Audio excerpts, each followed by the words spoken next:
And welcome back to Wake Up America. President Joe Biden says Jerome Powell will keep his job, announcing the 68-year-old will be rehired to run the Federal Reserve when his term expires in February. Now he's facing a daunting challenge of calming inflation. Powell suggested interest rates may increase as a result. So joining us now to discuss that is business and market analyst and Newsmax contributor Seth Denson. Seth, first and foremost, happy Friday. How was your Thanksgiving?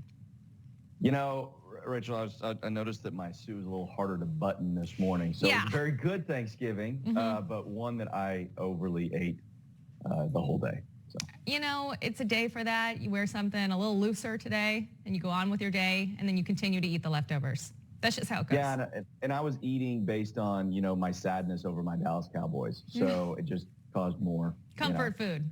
I get that. Exactly. Let's talk a little bit about this. People looking for comfort as well. What do you think about bringing back Jerome Powell? Is that the right call? Probably. And I'll say that because one thing that I've liked, at least I did like about Jerome Powell, was that he ran the Fed based on monetary policy that he thought was accurate, not based on political reasonings. At least we saw that during the Trump administration when he raised interest rates significantly right after he took the position. And I like an independent Fed. However, I've thought over the last year, he's played politics a little too much. So my hope is that he'll return to his original position and lead by way of what needs to be done based on monetary policy, not necessarily political headwind. So Seth, what is your take on the strategy of increasing interest rates to combat inflation? Rachel, I said on this show, goodness, probably at least 3 or 4 times that I felt like the Fed needed to raise interest rates for 2 reasons. One, it is the right thing to slow this inflation, no matter how transitory they may feel it is. Time has proven that it's not. And secondarily, for those Americans that live off fixed income based on retirement, they need a higher interest rate so they can put more conservative stocks at bay. And maybe move those monies around into those things that are going to pay a guaranteed return. So the United States needs to raise interest rates. The International Monetary Fund has alluded that would be appropriate as well, and that would be good for the global economy. Not the way he did under the Trump administration, where he raised them quickly. He needs to go gradually, maybe a quarter point over the next 2 or 3 quarters, getting it up to 0.75, I think.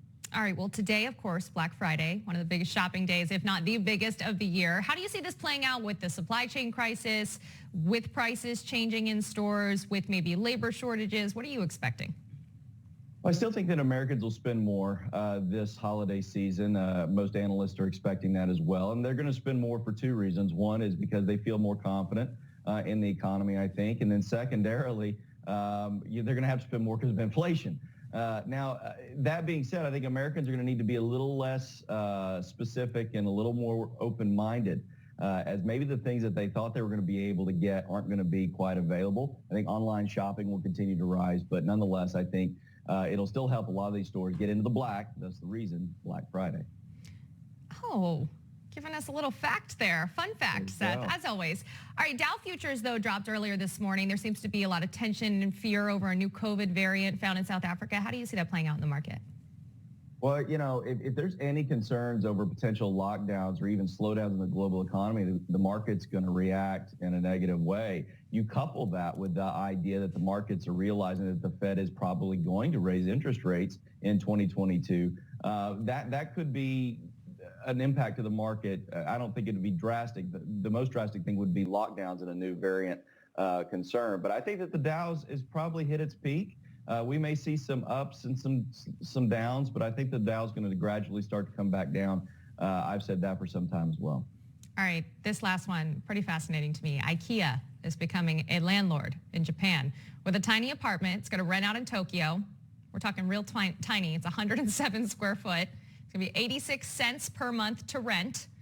And there's only one available, but it's going to come fully furnished with IKEA furniture and accessories. Do you see them doing this elsewhere in the world, or is this just a one-time deal?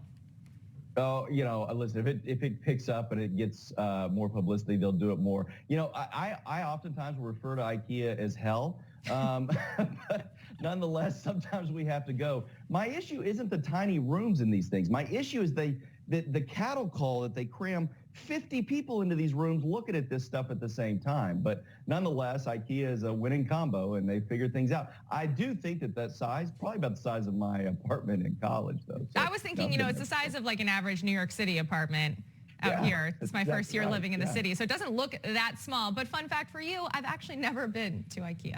All right, that's all the time we have for us. Oh, goodness. Well, God love you and your husband, because hopefully he hasn't had to go either. He doesn't. Have a great weekend. Thank you for joining us at Denson. And as we head to break, don't forget the show doesn't end on Friday. You can join Wake Up America Weekend with host Tom Basili, Allison Maloney, Saturdays and Sundays at 7 a.m. We'll be right back.